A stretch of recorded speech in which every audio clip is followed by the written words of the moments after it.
violent, notorious to the point of infamous, Sam Peckinpah's epic western The Wild Bunch breaks so many rules, both cinematic and political, it is unlikely to leave anyone indifferent.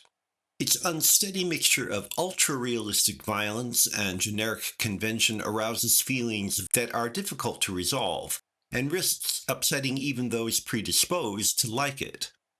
The film begins with a vicious slaughter as the bunch, led by Pike, William Holden, attempt to steal a payroll from a railroad office. Bloody chaos ensues, and the survivors try to recover by slipping across the border to Mexico to regroup. There, they get enmeshed in local struggles and end up aiding a corrupt Mexican general. Pike tries to lead the bunch through the unfamiliar territory, but his confused schemes only build to a closing melee even bloodier than the opening.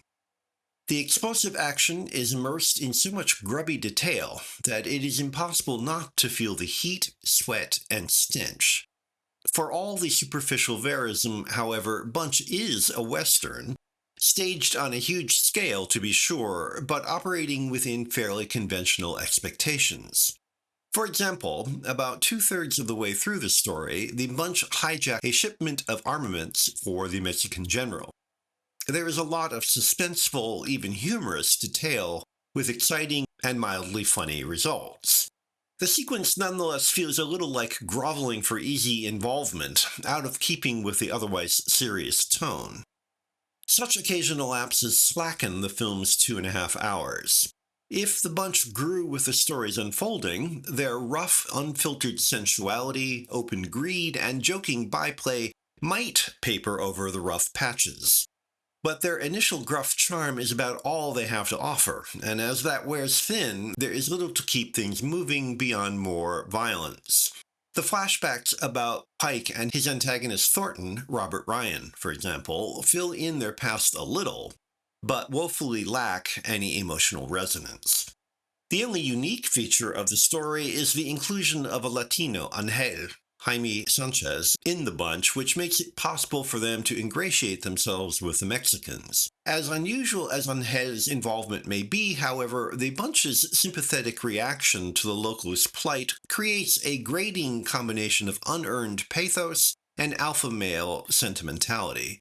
Pike and company are, after all, unrepentant thieves and murderers with no greater goal than scoring big. The actors pull off the killers with hearts of gold hypocrisy, but their supposed sensitivity feels more posed than convincing.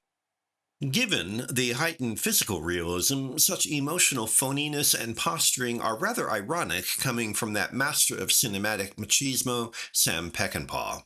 He unquestionably puts the viewer in the time, place, and action with great force.